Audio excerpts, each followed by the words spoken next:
ever seen. I, All right, well, we're gonna get this going. It sounds like you probably have a full day booked, don't you?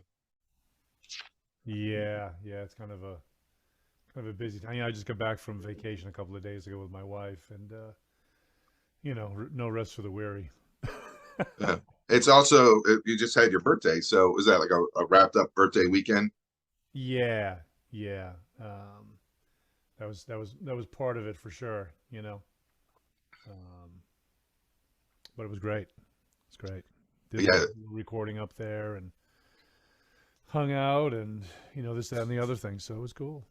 yeah, sounds good. Yeah, it's I saw you have a couple shows this month for Dave Matthews towards the end of the month, so you have a little time to talk about your album between Dreaming and Joy.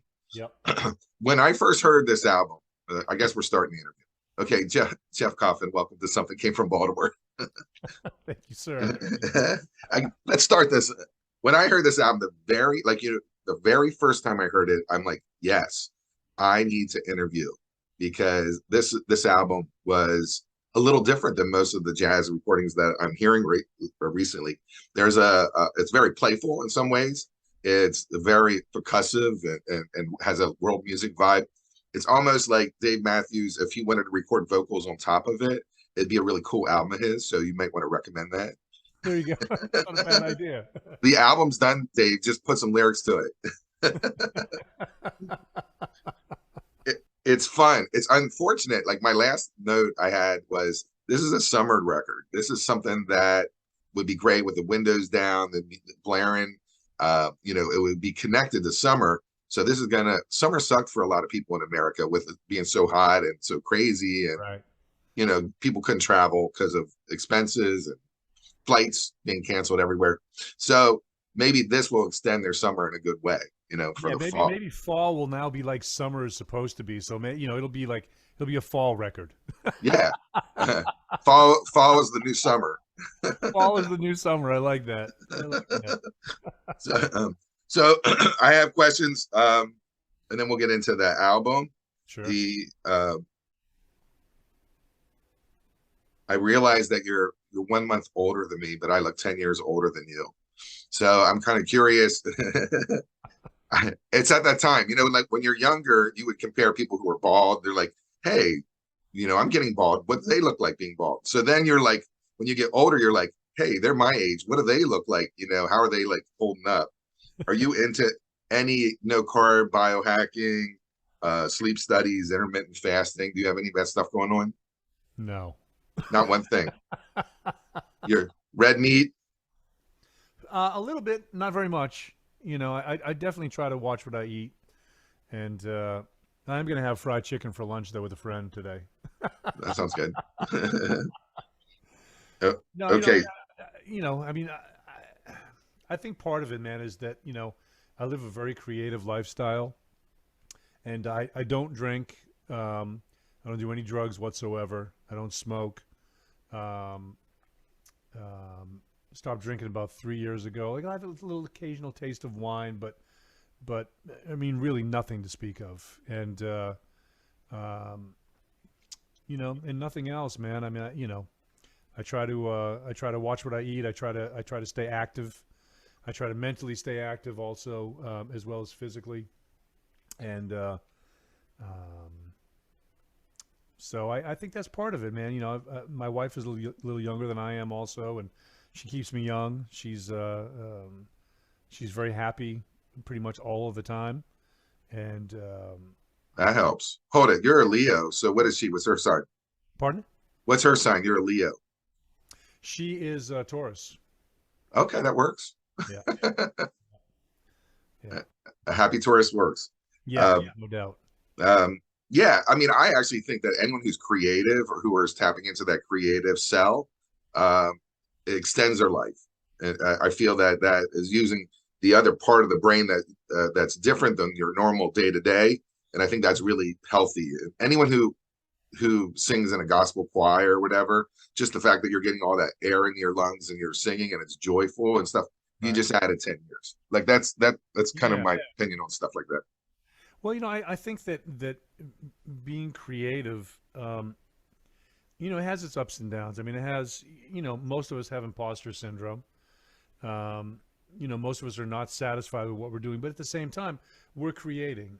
And, especially with the Matthews Band for the stuff that I do outside of that group, also with my teaching, with my educational work with students around the country, et cetera.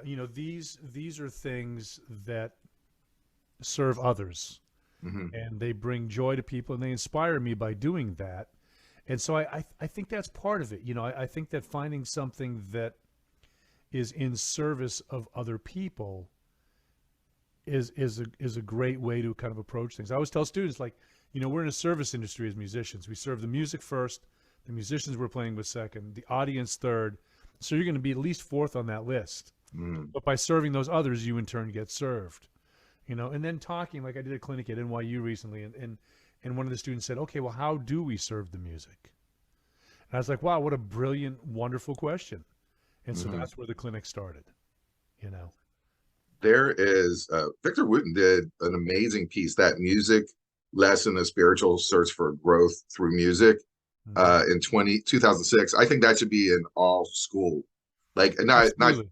I actually wrote him a note in the comment section. I was like, I am so charged up. This is Hmm. such a beautiful piece. Yeah. He's an And amazing guy, man. He really is. And, um, I spent 14 years on the road with him, and, I mean, he's family. And, I know and love all his kids and his wife and his brothers. And, um, I think that's the other thing with music is that, and in the arts, is that the family really extends. There's a wonderful little book by Richard Bach called Illusions, and I think one of the quotes in that book was, "Rarely do members of your family grow up under the same roof." that's true. Well, And I think people realize that more than ever, yeah, I think especially so too. Yeah, I think the so too. the ability to pick up and move and create new lives, and other parts of the world or states or whatever is not as foreign as it used to be. And then you always have Right, to set up roots all over. right. Now it's because you have to. It's not because you want, like, hey, I want to see the world. I'm going to go to New York. Now it's like, oh my God, I got to get out of New York. I can't afford it anymore. So there's reasons now, or like I know a friend of mine lives in California. He's like, I got to get out of here. My house is up for, get some like close to fire all the time. I Yeah. can't live in California. I'm Terrifying, right? scared. Yeah. So things have changed as to Yeah, why they're moving. Yeah. yeah. Certainly, as climate change occurs, as global warming, puts its ugly hands around our neck, we're going to start seeing more and more of that. Reservoirs are drying up, and temperatures are too hot for people to live in. And I was just in Nova Scotia, and it was 90 degrees, That's weird. low 90s, Yeah. and very unusual. I was in Maine, and growing up, I grew up in New England. Man, nobody had air conditioning. They A couple need of it. days over the summer, it's like, wow, it's really hot, and then it'd be, you know, high 70s. Yeah. Beautiful. Yeah. You can count on having your windows open and having a cool Yeah, breeze going through. yeah. Okay. Plenty So of fun. I have every single Bela Fleck album with you guys. Oh, Do nice. you Thank you. ever look at each other and look at them and say, dude, I think we're making history here. I think this is clicking in. Well, I don't know that we ever thought like that. Um, I think that we realized that what we were doing was unique and special and meaningful to a lot of people. But I don't know that any musician really thinks that way. Quite honest. Well, except for maybe Kanye, but Yeah. He's making art every yeah, single man, day. what are you doing? But you know, I think we're all confident musicians, but also, we're just making music that happened to hit on a certain level with a lot of people. It's kind of like Snarky Puppy. Snarky Puppy didn't get into it to become popular. They got into it because they loved the music they were making. Yeah. And I think that's infectious with other people. And look, man, there's a lot of great music out there that doesn't really get its due. And when it happens, you got to be grateful for it and ride it as long as you can. And for me, I've been really fortunate. I think I've had the best two gigs of my generation. Yeah. And with Bela and now with Dave Matthews. I've been with Dave now for 14 years. And so that's basically been my entire career. I moved to Nashville in 91, started playing with Bela in 97. I was doing, studio work and live stuff and my own stuff here previous to that. And, knock on wood, man, it continues. And I'm able to, continue on for, another 10 or 15 years doing what I'm doing. I hope so. 10, 15 years. Yeah. The Dave Matthews Band used to tour in a breakneck speed in the 80s. Well, I guess it's not 80s, but 90s and 2000s. Yeah. And they recorded, he put an album out like nonstop. Like the pace has changed. But you guys are still touring. Do you like that pace? Is that working for you? Yeah, pretty much. It's usually May through September. The last couple of years have obviously, been a bit strange with COVID, of course. But sometimes we'll go to Europe or South America, beginning or the end of the year. But it works, because I teach at Vanderbilt University also. So I have commitments to my students as well. Yeah. And, they know that I'm on the road. So, we do this. We Zoom and work it out how we need to work it out. But it also shows props like, hey, I'm on the road. You can be on the road too. It's like, well, that's part of it. I want to share with them the experience, the real world experience of doing what I do, and show them that, yeah, you can do a lot of different things, and it doesn't have to be just one, And so anybody that wants to be a professional musician, with the rare 1% of the 1% who choose not to teach, basically, you're going to find yourself teaching at some points. And it's a really enjoyable, really beautiful thing, and for me, it's a really important part of what I do. Probably the most important thing that I do, actually. Sure. Even more so than the playing live, and is kind of sharing this knowledge and taking students through the process of learning and learning how to teach themselves primarily. You're level-headed, so I wrote this as a joke, but I don't know how you're going to take it. But I thought it was funny when I wrote it. Is like, if you want to say something bad about Bela Fleck, we can turn off the recording right now, and you can tell me, and then we'll put the recording back on. I'm turning it off right now. Let's do that. It's stopped recording. Man, there's nothing I could ever say about that man that would be derogatory in any way. I'll tell you, man. I've had like the best two leaders I can possibly imagine. Yeah, I was going to do that same damn thing with Dave Matthews. If you want to say something bad, like, now's the time. We won't get it on recording at all. Well, I remember when I first joined the Flecktones. The audience knew the music better than I did. And I remember the first gig we did was up in Vermont, and we're on the way up there. We'd had a couple of really short rehearsals, and I was like, "Oh God, I'm so out of my league here." Mm-hmm. And we did a couple of rehearsals, again, short ones, and then we're up. We're going on the bus. I'm like looking through the music, listening. And I was like, Bela, I said, "How am I going to know when to solo?" He's like, "Just look at me." He says, "I'll nod to you." God, really? Okay. So I remember, and I've told the story a couple of times. After the first gig, I talked to him and I said, "Hey, man," I said, I can't tell you how much I appreciate this opportunity. And I said, "But I'm cool to go home on a bus tomorrow." He was like, "What are you talking about?" And I said, "Man," you guys are in such a different league. And I said, your audience knows the music better than you do, better than I do, rather. And I said, I don't want to hold this group back. And he said, "Dude," he says, "it sounded great." He says, "For the first gig, that was astonishing." He says, "Go back and listen to the tapes." He said, "Get some rest. I'll see you tomorrow." Okay, man. and then journey began. And here's the other thing too, that with Bela, like, the music is very intricate. It's in weird keys because it's banjo keys, and it wasn't music that I was used to playing harmonically or rhythmically. A lot of stuff is in odd meter, meaning it's not in 4 beats per bar, etc. And we would go over stuff over and over. And he was so patient, man. I can't even tell you. I'd be like, hey, can we do that again? He'd be like, of course, man. Yeah, whatever you want. Uh-huh. So that process, um, really showed me a lot about patience, and how to learn things, um, kind of the process of it all. And that's, I think, one of the most important things is that to realize that we're all in process, regardless of what we're doing, we're all in process, and we all work through conflict. And when we're in conflict, or when someone else is in conflict, you need to have compassion for yourself or for other people also, and realize that, hey, man, they're in conflict. How can I help? Service. Mhm. You dig? Yeah. I remember the first time I remember I was in Orlando.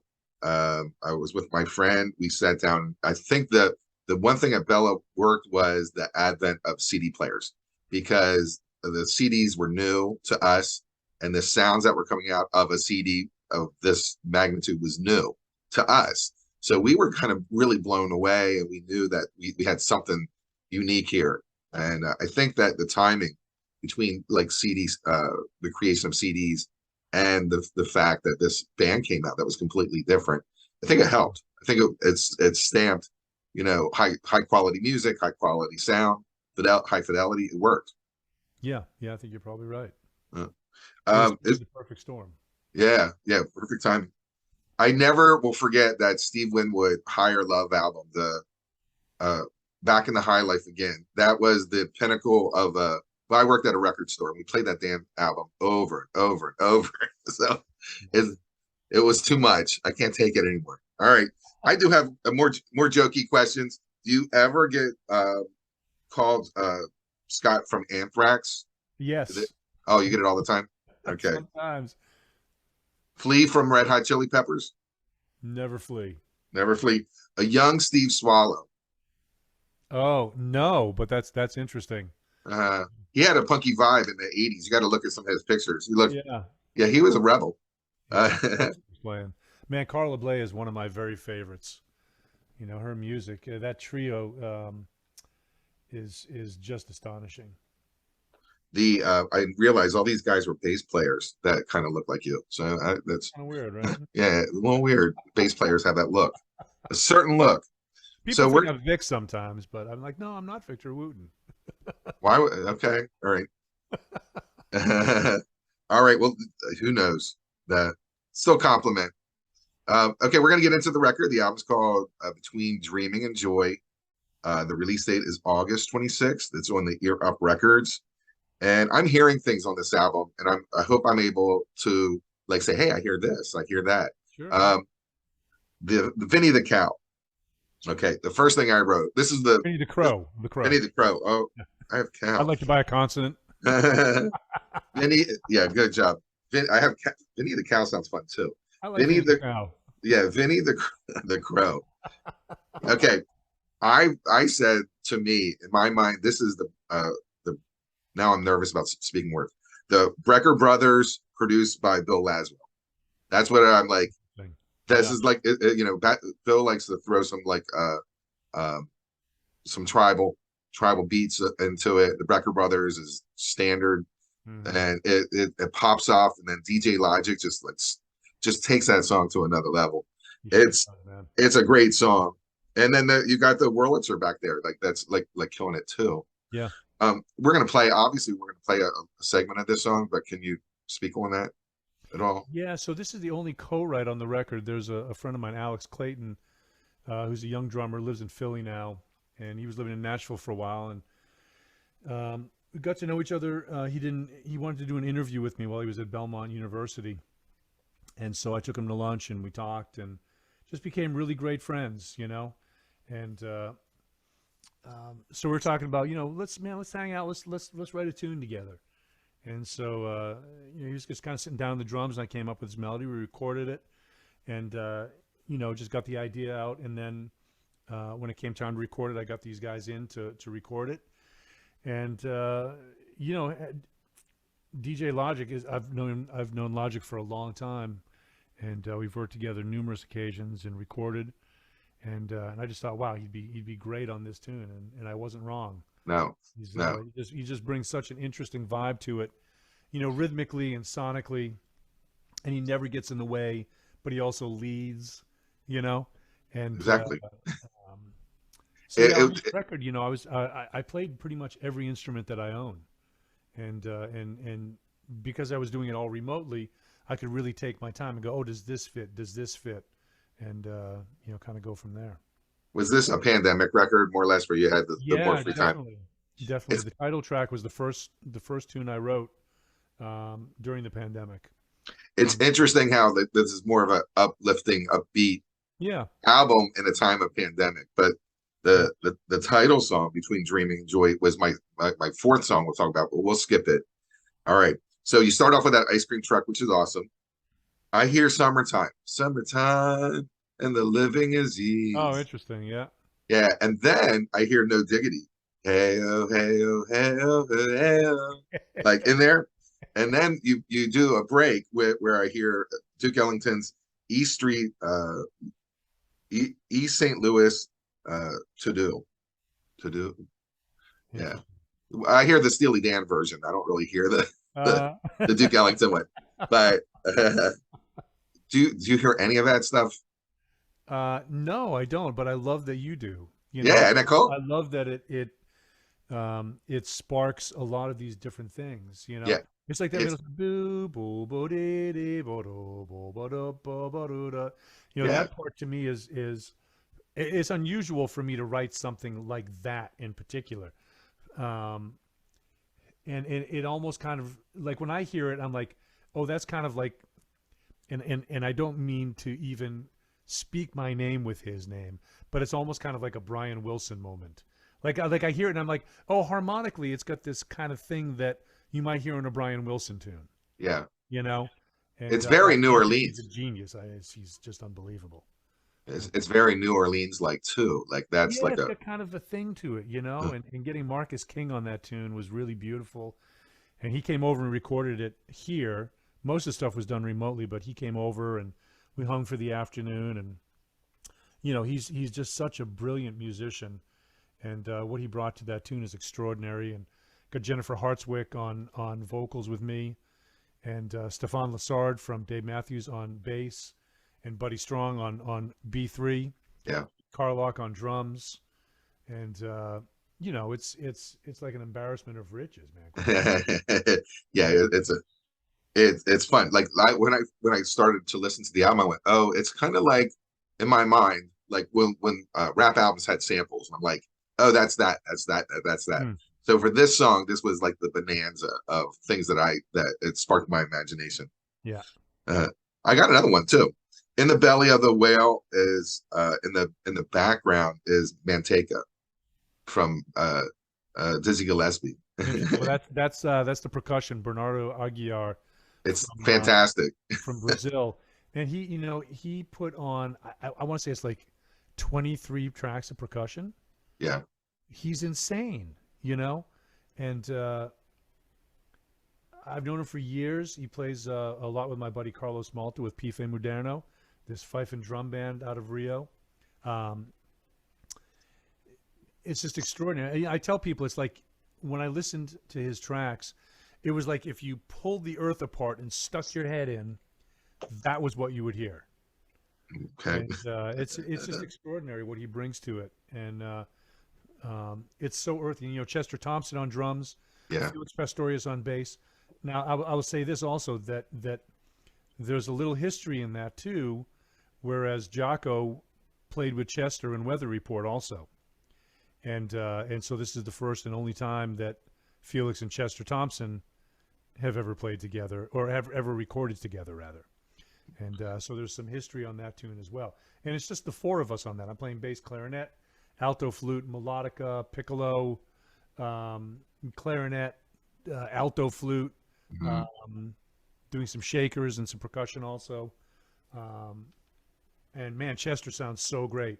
yeah. And if people aren't familiar with him, he played with Frank Zappa, Weather Report, Genesis. He's George Duke. I mean, the list goes on and on and on and on. He's a Baltimore native, and I realized Right. I gotta interview him. Yeah, he's he's he's. bad to the bone, man. I also was like, I wrote in my notes. I wonder why he wasn't offered that John Bonham position. You know, like where they were testing out drummers, Oh, right. and they Right. decided to call it quits. I think Yes. there's a lot of infighting. I think in the had, you know, they couldn't deal with each other. I think at that point, but he would have been perfect for that gig. I think. Yeah. Yeah. Chester's amazing, man. Holy smokes. Mhm. I love the fill he does at the end of the at the end of his drum solo on that tune. Also, it's just great. It's like it just keeps on going. I'm like, yes, yes.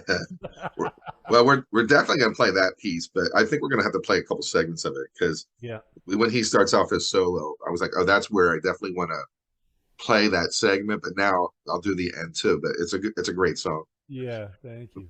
We got one more to go, and it's Ruthie, Yeah. and your flute sounds to me like Memphis Underground, a little by Herbie Mann. And I thought, oh, he's doing this on purpose because Ruthie and freedom and human rights, and this may be a callback to that time period where music was connected to human rights activities, and Memphis Underground is definitely was connected to that time period. So Yeah. I maybe left field or right Well, field. I think it's beautiful, man. It's like it harkens to me a quote from Ornette Coleman. It said, "All listeners are equal in their opinions," which I really love, And it's like when you go and you go to a museum and you see art, and you'll see something in there that the artist didn't necessarily think like, oh, this is what it is. But I mean, those influences are there. I was a big fan of Ruth Bader Ginsburg, and for what she stood for and who she was, um, the inspiration that she gave to so many people, especially so many young women, and um, and so that was right around the time that she passed, and it felt like the right thing, and I'm definitely all about like justice and fairness and treating people well, and I'm a bleeding heart liberal, man, and I see the stuff that's going on, and it really troubles me, to my core. And I Yeah, just think, man, she would be rolling in her grave if she saw this stuff. yeah, uh, yeah. and not to go down that rabbit hole, but she's an inspiration to me and so many other people, and um, she was just a good human being. Yeah, there's a great documentary if people haven't watched it. It's a great opportunity to know more about her for a lot Yeah, of we people saw it. who may be sleeping. I have a question here. Obviously, you answered it. Like, what is your thoughts on the current Supreme Court? Uh, Well, honestly, I think they lied to get in, man. I think it's awful. I You think know? we saw it though in live action when Oh they yeah. were. Oh, we saw it. I definitely saw it. It And wasn't like, oh, it's a surprise that they're doing what they're doing. It no, was it's not like, a surprise. It's been telegraphed all the way through, man. yeah, And I can't, again, without going deeply down that rabbit hole, it's hard for me to understand, um, people not seeing the facts in this world. It's like some kind of mass hypnosis, and that's what really scares me. And so we'll see, man. We'll see how it turns out, but you can't say you weren't warned. yeah. I mean, there's a media and marketing campaign that is so strong and it is grabbing people by the throats where they can't see anything else. I Yeah. just had a family meeting, and I'm my family's from Pennsylvania just yesterday, and my sister's like, I am voting for Dr. Oz. I think he is fantastic, and I was like, like, what's wrong with you? Yeah. Yeah, it's weird, man. And, and ultimately, we have to try to get through it together. Mhm. And that's the tricky thing, and I think that there's an incredible lack of empathy. I think that people don't really know how to listen anymore. It's sort of like people are listening with a response already there, rather than actually having the time to listen to one another. And anti-social media, I hate it. I'm on it, but I hate it. Mhm. And I think it's destroying lives, quite honestly. I agree. The I vitriol and the things that people say to one. I had a guy. Interestingly enough, man, I was in Philly, hanging out with my buddy Alex Clayton, who I wrote Vinny the Cow with. I think you have time to change it. You know that, Well, either way, man. Yeah, but Ed and I, to us, it's always Vinny the Cow. right? But we're hanging out, and we might have been getting a donut, and this guy in line said, "Oh, hey," he says, "Jeff," and I said, "Yeah." I said, "What's up, man?" He said, "Hey, man," he says, "I'm a big fan. I want to apologize to you." I said, "Okay, what's up?" And so when we had postponed the West Palm Beach gig, and moved it to like a week from now, I went to Charleston, with some of the other guys. We had a few days off. I went to Charleston, and I posted a photo of me with two women that had a red velvet cupcake shop in the nighttime market. And I was like, holding it up, and they were with me, and it was this really fun shot. And this guy berates me online for like basically having fun while like, oh, we're all stuck in West Palm. We spent all this money, and you guys canceled, blah, blah, blah. And you're over there like posting about cupcakes. And I was like, okay, dude, whatever. And, but when we had a personal interaction, the first thing he said to me was, he says, "Hey, man, I'm really sorry about that." And I was like, okay. I didn't remember. He's like, "I'm the cupcake guy." I was like, "Oh, okay." You take a couple steps backwards. Okay, the cupcake Yeah, guy. and I was like, "Hey, man," I said, "it's cool." I said, "I understand." And I said, I said, maybe, in the future, you can think a little bit more carefully about how you jump before you jump, Yeah. And, but I was like, I said, "An apology, 100% accepted. Let's grab a photo and we're all good, man," But it's interesting because I don't think that people would talk to each other, I hope anyway, if they were having a personal interaction with one another. But I think people are in such a state of not only denial, but, COVID was so intense that some people say, "Oh, it's not even a thing," because we've lost 1 million people. It's hard to fathom. I get it, man. People are scared. Yeah. I get it. I'm scared sometimes. Who wouldn't be? Yeah, it was very strange. And we didn't really have the leadership to walk us through it in a successful way. Definitely. And that didn't help either. There's other countries that were able to kind of explain it. People accepted it. People moved forward, and they're in a different space than we are now. Yep. Well, we are at that point. I really enjoyed my conversation with you. I did have some other goofier stuff, but you're just too normal. I can't I can't unfold them. My goal, something came from Baltimore, is to make jazz fun again. And so a lot of my I'm not a musician, obviously, so I don't want to do minutia on musician type stuff. I just want people to have fun, and I want people to gravitate to the music, realizing that it's what it's all about is about like moving you, etc. So it was really cool, and that's why I have the goofy questions attached to it. Oh, but good, man. I love those. I had one guy go. Ultimately, with this record, man, I want people to have a good time listening to it. I want them to kind of go on a journey. And the tune "When Birds Sing," I've got Sarah Ariche singing. She's from Morocco and playing the African ngoni also, and it's just gorgeous. Michael League from Snarky Puppy is playing frame drums, and I wrote the tune. I don't know if you can see that chair in the background, the bungee chair. I wrote the tune on that. I was like, oh, I wonder what tones I can get. Doom, doom, doom. I was like, oh, I'm going to take that, lay bass over the top of that. So that bungee chair is actually on that tune. Wow. And it just built from there. And there's so much music on this record, man. I'm so proud of it. I think it's the best thing I've ever done. It's fantastic. It is. Mine also. That's surprising because it's really funky. I'm a real big Basquiat guy. So anything that has a Basquiat vibe, I'm totally into it. I just went to his exhibit up in New York called Me Too. And oh my God. I was talking to my friends about it last night. We were going on and on and on about it. Yeah. It's just incredible. It's weird how throw off stuff is fantastic. Like just the level of his output, and it's fantastic. It's my favorite. Yeah. All right, we're gonna let you go, Jeff Coffin. Thank you very much for joining me today on Something Came from Baltimore. Thank you, brother. I normally don't post videos, but I don't think I screwed up that much. Normally I don't do it because I I screw think up. you did a great job. You I know, thought I did pretty I good give you today. 5 stars. I'm dyslexic, so that's where you get the cow thing from. Uh, I make mistakes all the time, and that's why I never release anything live. So, but this one was fun, and I think I didn't screw up that much, and you were awesome. Is it okay if I post this? Sure, that'd be great. Yeah, Okay, send me the links and we'll get it out there. perfect. All Yeah, right, good. All right, we'll promote this. Uh, we'll shrink this one down, but I'll send you the video also. beautiful, Okay. All beautiful. right, Thanks, great. bro. Take Have a care, good man. day. All Okay. right, you too.